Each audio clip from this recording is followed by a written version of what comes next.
ఒకే కుటుంబానికి చెందిన ముగ్గురు అక్క చెల్లెళ్ళు తనుష, సాయిప్రియ, నందిని ఈ ప్రమాదంలో చనిపోవడంతో ఆ గ్రామం, ఆ కుటుంబం పూర్తిగా శోకంలో మునిగిపోయినటువంటి పరిస్థితి. తమ బిడ్డలు బాగా చదువుకొని జీవితంలో ఉన్నత స్థానానికి చేరుకుంటారని భావించిన ఆ కన్న తల్లిదండ్రుల కలలన్నీ కూడా నీరుగారిపోయిన పరిస్థితి.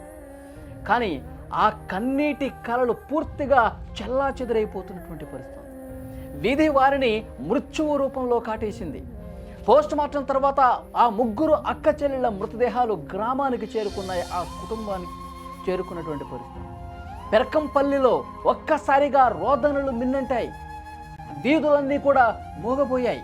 తమ ముగ్గురు బిడ్డల పార్థివ దేహాల్ని చూసి ఆ తల్లిదండ్రులు, కుటుంబ సభ్యులు గుండెల విషయాలు రోధిస్తూ ఉన్నారు. చదువుల్లో ఎప్పుడూ చురుగ్గా ఉంటూ భవిష్యత్తుపై ఎన్నో ఆశలు పెట్టుకున్న ఆ ముగ్గురు యువతులు ఇక లేరు అని ఈ విషయం తెలిసిన తర్వాత నమ్మలేని ఈ నిజాన్ని ఆ గ్రామస్తులు కూడా ఎవరు జీర్ణించుకోలేకపోతున్నారు. చిన్న వయసులోనే జీవితాన్ని కోల్పోయినటువంటి ఆ సోదరీమణుల మరణం యావత్ గ్రామం మొత్తం కూడా ఒక్కసారిగా కదిలించేసింది. ఎవరికి వారు తమ ఇంట్లో విషాదం జరిగింది, తమ ఇంట్లోనే ఇంతటి ఘోరమైనటువంటి ప్రమాదంలో విషాదం జరిగిందని చెప్పి అంత దుఃఖిస్తూ ఉన్నారు, అంత ఏడుస్తూ ఉన్నారు. ఆ ముగ్గురు అక్క చెల్లెళ్ళ ఆ పార్థివ దేహాలు మూడు కూడా ఇంటికి వచ్చినటువంటి పరిస్థితుల్లో ఇంట్లో ఎంతటి విషాదం నెలకొంది.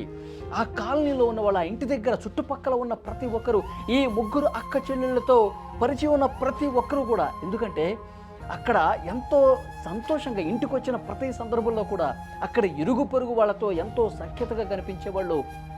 పిన్ని అని ఇంట్లోకి వెళ్ళి కలిసేవాళ్ళు, అక్క అని పలకరించేవాళ్ళు, పెద్దమ్మ అని పలకరించేవాళ్ళు. ఆ ఇంటి చుట్టుపక్కల ఉన్నవాళ్ళు ప్రతి ఒక్కరితో కూడా మంచిగా అనుబంధం పెనవేసుకున్న పోయినటువంటి అనుబంధం. తమ కుటుంబ సభ్యురాలుగా, తమ అమ్మాయిగా, తమ పిల్లగా మేము భావించినటువంటి అమ్మాయిలు ఈరోజు ఈ ప్రమాదంలో చనిపోయారని చెప్పి తెలిసిన తర్వాత ఎవరూ కూడా నమ్మలేని పరిస్థితుందండి. వాళ్ళు ఎంత బాధపడతా ఉన్నారో, ఎంత రోధిస్తూ ఉన్నారో ఒక్కసారి చూడండి వీడియో.